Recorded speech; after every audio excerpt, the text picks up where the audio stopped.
In this episode of How to Shoot Video for Your Business, we're talking all about Facebook cover videos, why you need one, what the techie stuff is that you need to know, and how to keep people engaged and watching.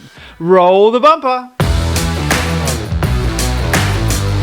So first up, Facebook cover videos have been around for a while, but why do you need to transfer your Facebook cover image to a Facebook cover video? And the answer is simple. A moving image is going to be far more attractive to the viewer on your Facebook page than a simple static image. With regards to the basics of the techie stuff, the video needs to be somewhere between 20 and 90 seconds long, and it needs to have dimensions of 820 pixels wide by 462 high. The truth is that you can upload a normal size video, but Facebook will crop it down, and therefore it's better to have the correct dimensions when you upload so that you have better control over what is and isn't inside that frame. So let's roll into my quick tips on how your Facebook video can be a better one. First of all, keep it eye-catching. These are at the top of your page and likely to be scrolled past, so if you've got something that's slow and dull, it's probably not going to get watched. Whilst these can be up to 90 seconds long, this is no time for a scripted video. These videos in all probability are unlikely to get massive amounts of views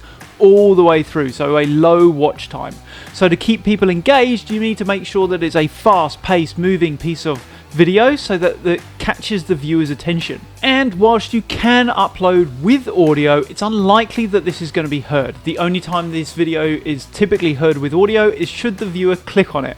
So for most cases, you should be thinking about how is my video received without sound. You can use text in these videos to reinforce your message, but definitely don't use captions, it's going to lower the production value. And finally, keep it short. Whilst you can upload a video of up to 90 seconds in length, it's unlikely that a viewer is going to get all the way to the end to watch your call of action or your branding. So make sure you don't leave those pieces right for the end. So to bring all those tips together and provide a bit of a summary as to what we've done for some of our clients, we've used that full 90 seconds, but what we've done is to break it into segments and use each segment to have a different marketing message and then a bit of branding in between.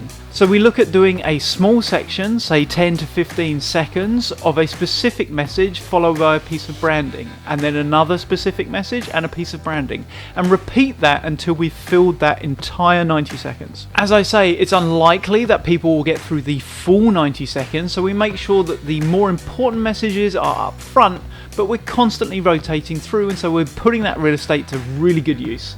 As ever, I want to thank you guys for tuning in to this episode of How to Shoot Video for Your Business. If you've got any questions or comments, I would love to hear them. And if you're a business owner who's looking to shoot and use video to market your business, then why not join our free Facebook group, How to Shoot Video for Your Business. Thanks for watching, and I'll see you in the next episode.